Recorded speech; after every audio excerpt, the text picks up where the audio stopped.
नमस्कार दोस्तों, आपका हमारे YouTube चैनल जीएस अध्ययन क्लासेस पर एक बार फिर से स्वागत है दोस्तों अगर वीडियो में आप नए हैं तो आप हमारे वीडियो को ज़्यादा से ज़्यादा लोगों तक शेयर करिए ताकि उनकी भी समीक्षा अधिकारी, स्व शिक्षा अधिकारी तथा पीसीएस 2026 की तैयारी काफ़ी अच्छी हो सके दोस्तों वीडियो में देर न करते हुए हम टारगेट बैच के तहत आज पार्ट टॉपिक जो है नंबर 2 टॉपिक मॉडर्न हिस्ट्री का यूरोपीय कंपनियों के आगमन का टू दी पॉइंट फैक्ट का जो है एक एक करके जो है चर्चा करेंगे वीडियो में। तो दोस्तों वीडियो को ज़्यादा से ज़्यादा लोगों तक शेयर कर दिए।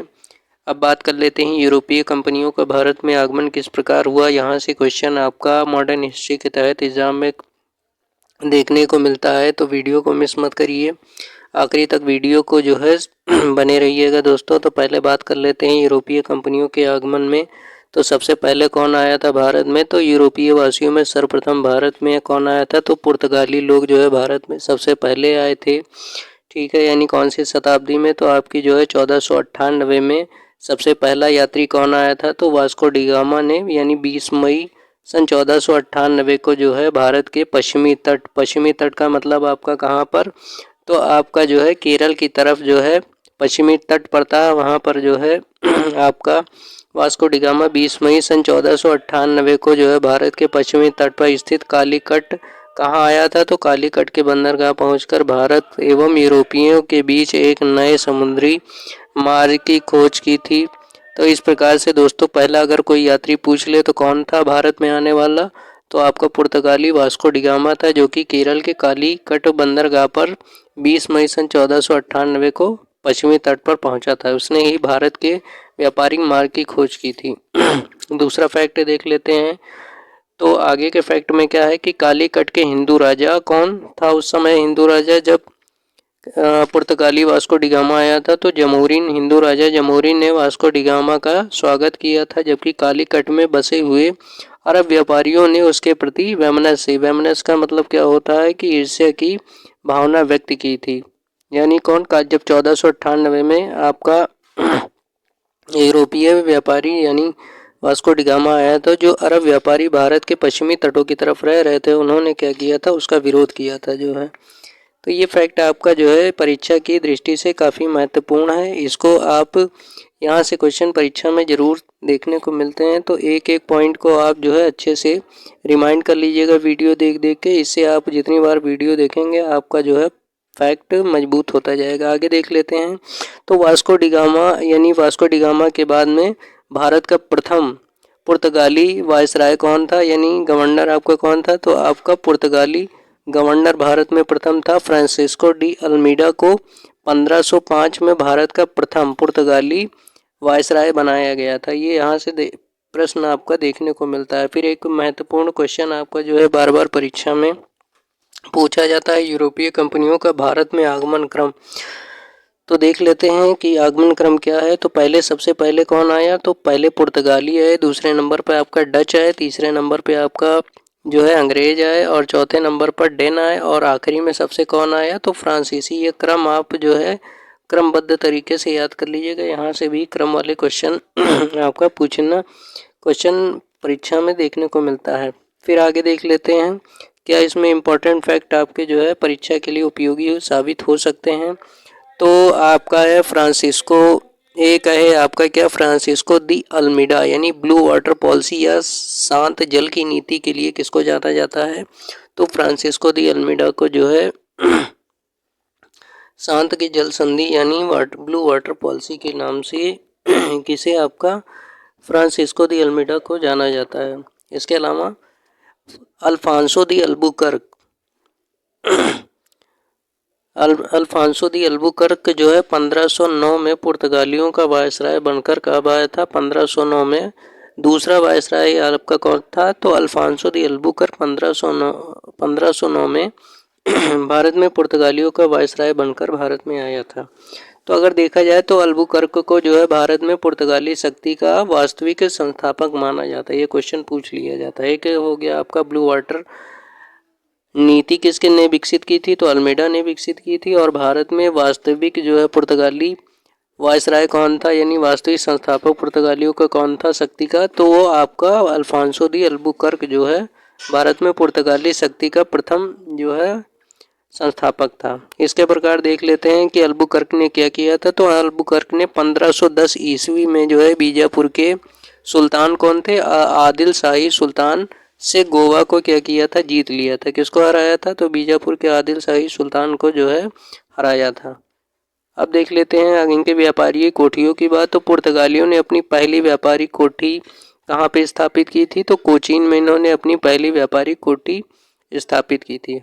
पुर्तगालियों के बाद भारत में कौन आए, तो पुर्तगालियों के बाद भारत में दूसरे नंबर पर क्रमशः आपके डच लोग जो है भारत में व्यापार करने के लिए आए।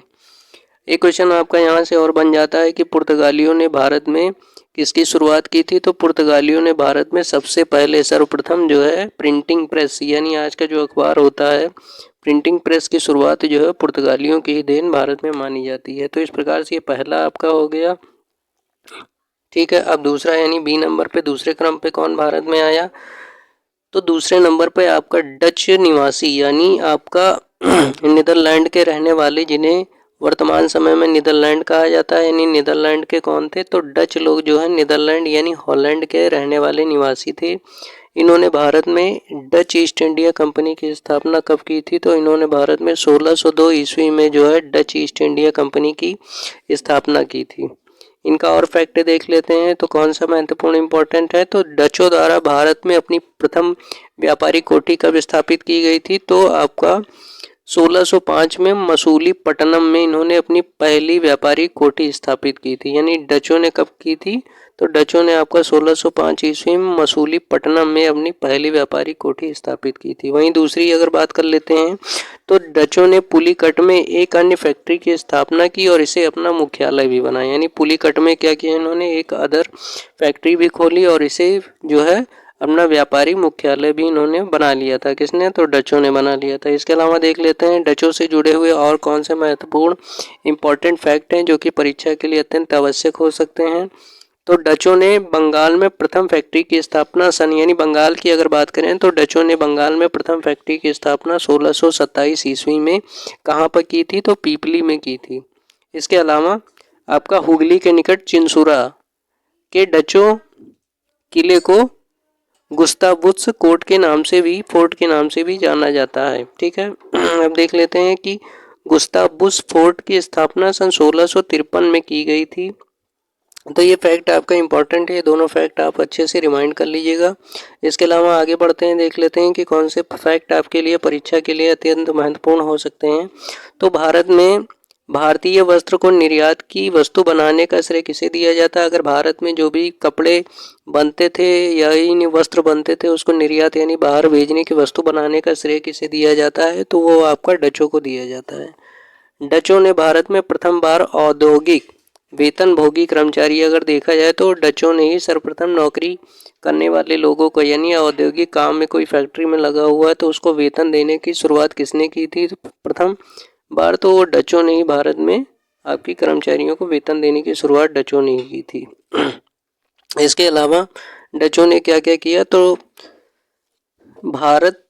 डचों का भारत में अंतिम रूप से पतन कब हुआ, तो 1759 में अंग्रेजों एवं डचों के मध्य वेदरा के युद्ध के द्वारा क्या हुआ, डचों का पतन हो गया। तो ये वेदरा का युद्ध बहुत ही इंपॉर्टेंट है। वेदरा का युद्ध अगर पूछ ले कब हुआ तो 1759 में यानी 1759 में हुआ था और इसके द्वारा किसके मध्य हुआ था, तो अंग्रेजों एवं डचों के मध्य हुआ था, जिसमें अंतिम रूप से जो है डच अंग्रेजों के द्वारा हार गए और उसी प्रकार से डचों का भारत से जो है पूरी तरह से पतन हो गया। तो ये फैक्ट आपका बहुत ही इंपॉर्टेंट है, यहाँ से क्वेश्चन आपके बनते हैं। इसके अलावा आगे देख लेते हैं कि कौन से अन्य फैक्ट जो है आपके लिए परीक्षा के लिए उपयोगी हो सकते हैं। तो दोस्तों वीडियो को ज़्यादा से ज़्यादा लोगों तक शेयर करिए, यह वीडियो आपके लिए काफ़ी ज़्यादा महत्वपूर्ण साबित होगा। यहाँ से क्वेश्चन आपके एग्जाम में मॉडर्न हिस्ट्री से बहुत पूछे जाते हैं। अब तीसरे नंबर की अगर बात करें तो भारत में तीसरे नंबर पर आपका अंग्रेज आए थे और अंग्रेज ही आखिरी तक यानी स्वतंत्रता तक जो है भारत में इन्होंने ही भारत को गुलाम बनाकर रखा था। यानी इन्होंने अपने हितों की पूर्ति के लिए भारतीयों को काफ़ी ज़्यादा लूटा था और अपनी स्थिति को मजबूत किया था। तो अंग्रेजों की बात कर लेते हैं तो इंग्लैंड की महारानी एलिजाबेथ प्रथम ने यानी कौन, एलिजाबेथ प्रथम ने 31 दिसंबर सन 1600 को ईस्ट इंडिया कंपनी को जो है अधिकार पत्र यानी व्यापार करने के लिए अधिकार पत्र दिया था, जिससे जो है वो भारत में व्यापार करने के लिए आए थे। तो सबसे पहला कौन था? तो captain Hawkins east India company के राजदूत के रूप में सन 1608 ईस्वी में किसके दरबार में आए थे? तो आपका जहांगीर के दरबार में ये आए थे। तो दोस्तों, तो ये इम्पोर्टेंट है, ये बार बार पूछा जाता है परीक्षा में कि captain Hawkins British east India company के राजदूत के रूप में कहाँ आए थे? तो जहांगीर के दरबार में 1608 ईस्वी में आए थे। इसके अलावा देख लेते हैं और कौन से फैक्ट जो है आपकी परीक्षा के लिए अत्यंत महत्वपूर्ण साबित हो सकते हैं। तो जहांगीर ने अंग्रेजों को सूरत में सन 1613 ईस्वी में यहाँ स्थायी कारखाना स्थापित करने की परमिशन दी थी। यानी 1613 में जो है जहांगीर ने अंग्रेजों को भारत में पहली स्थायी कारखाना यानी फैक्ट्री लगाने की मंजूरी दी थी। इसके अलावा दूसरे जो फेमस आपके अंग्रेज हैं वो आपके हैं सर थॉमस रो। इन्होंने क्या किया था? जहांगीर के दरबार में 1615 में आया था और अंग्रेजी व्यापार के लिए सारी सुविधाएं इसने यानी सारी क्या कुछ महत्वपूर्ण सुविधाएं इसने जो है प्राप्त कर ली थी। इसके अलावा गोलकुंडा के सुल्तान ने सन 1632 में अंग्रेजों के लिए एक सुनहरा फरमान जारी किया, जिसके अनुसार 500 पैगोड़ा वार्षिक कर यानी टैक्स देकर अंग्रेजों से गोलकुंडा राज्य के बंदरगाह पर स्वतंत्रता पूर्वक व्यापार कर सकने का परमिशन प्राप्त कर ली थी। किसके द्वारा? तो गोलकुंडा के शासक के द्वारा। और देख लेते हैं कौन से महत्वपूर्ण फैक्ट आपके जो हैं परीक्षा के लिए उपयोगी साबित हो सकते हैं।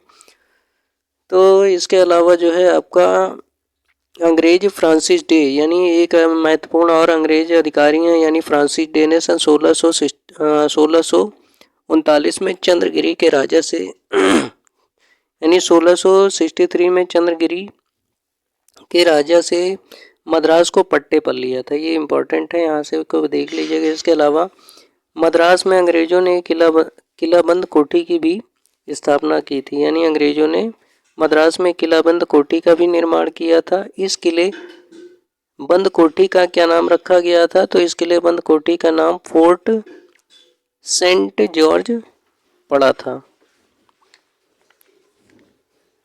इसके अलावा जो है आपका इंग्लैंड के राजा चार्ल्स द्वितीय का विवाह सन 1661 में पुर्तगाली राजकुमारी कैथरीन ऑफ ब्रेगेंजा के साथ हुआ था।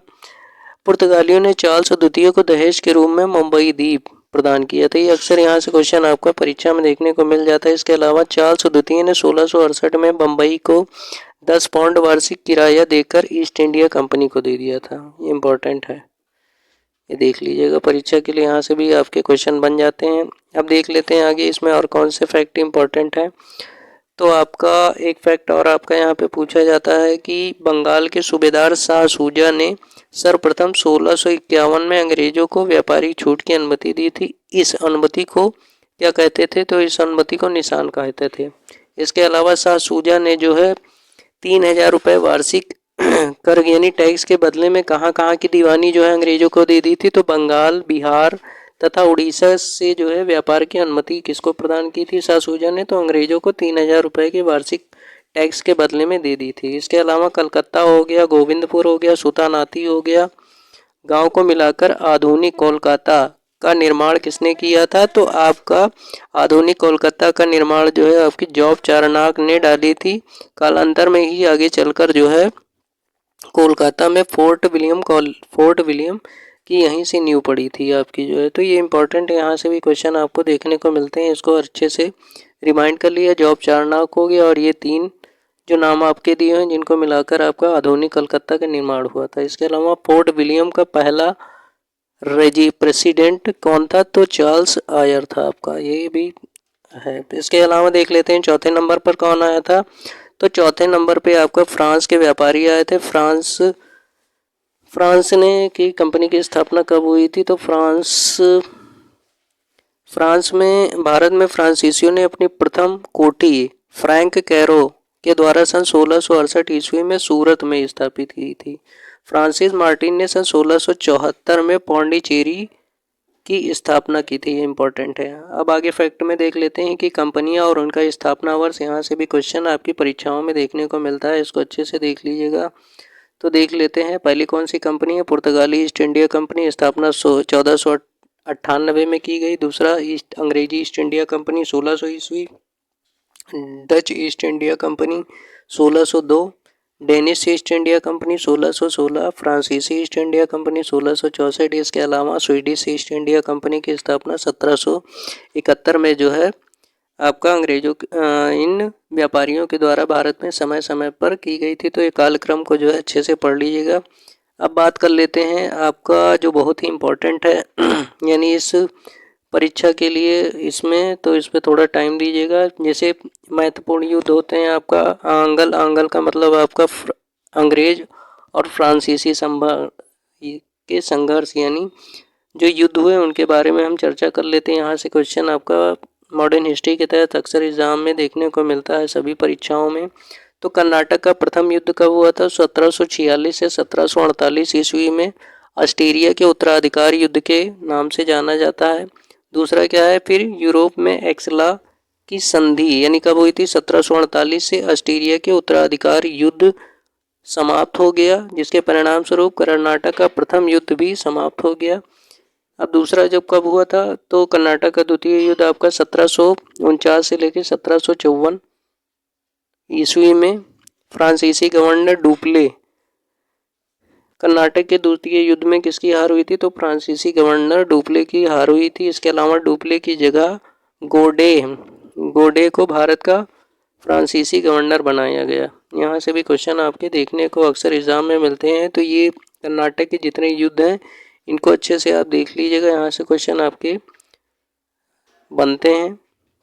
और अंग्रेजों ने इनसे कौन सी संधि कराई थी? तो पौंडीचेरी की संधि 1755 ईस्वी में करवाई थी। इसके अलावा कर्नाटक का तृतीय युद्ध कब हुआ था? तो 1758 से 1763 ईस्वी तक चला। ये निर्णायक युद्ध वाडी वसाई युद्ध में हुआ था।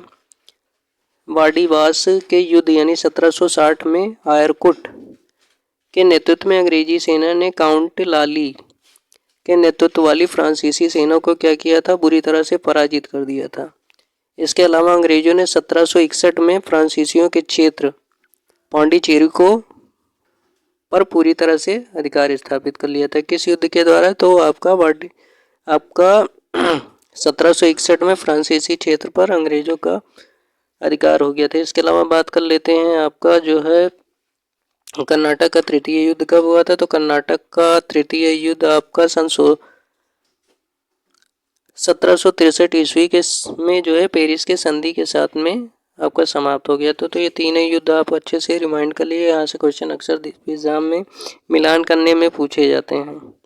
अब नीचे देख लेते हैं क्या फैक्ट इंपॉर्टेंट है आपका। तो पेरिस की संधि के द्वारा अंग्रेजों ने चंद्रनगर को छोड़कर पौंडीचेरी तथा कुछ अन्य फ्रांसीसी प्रदेशों को फ्रांसीसियों को लौटा दिया, परंतु बाद में उनकी किलेबंदी नहीं हो सकती थी। अब देख लेते हैं कर्नाटक के जितने युद्ध हुए हैं उनका देख लेते हैं क्या क्या है। तो ये तीन युद्ध आपके जो है बहुत ही इम्पोर्टेंट हैं, जो कि फ्रांसीसियों और अंग्रेज़ों के बीच में लड़े गए। इनका वर्ष और कब से कब तक चले कि संधि के द्वारा। तो कर्नाटक का प्रथम युद्ध 1746 से 1748 ईस्वी तक, और किस संधि के द्वारा? तो एक्सला सापल की संधि के द्वारा ये समाप्ति हुई। कर्नाटक का द्वितीय युद्ध आपका कब हुआ? तो कर्नाटक का द्वितीय युद्ध 1749 से 1754 ईस्वी पौंडीचेरी की संधि के द्वारा आपका ये समाप्त हुआ। इसके अलावा कर्नाटक का तृतीय युद्ध 1758 से 1763 पेरिस की संधि के द्वारा ये समाप्त हुआ। तो ये तीनों युद्ध आपका जो है अंग्रेजी और फ्रांसीसियों के बीच जो हुए वो अच्छे से पढ़ लीजिएगा दोस्तों। तो दोस्तों इस प्रकार से आज के वीडियो में हमने आपका भारत में अंग्रेजी कंपनियों का आगमन यानी यूरोपीय के आगमन से बनने वाले प्रश्न और जो है टॉपिक पर विस्तार से चर्चा की है। वीडियो पसंद आए दोस्तों तो आप ज़रूर से ज़रूर इसको ज़्यादा से ज़्यादा लोगों तक शेयर करिए, और कोई कमेंट हो तो उसको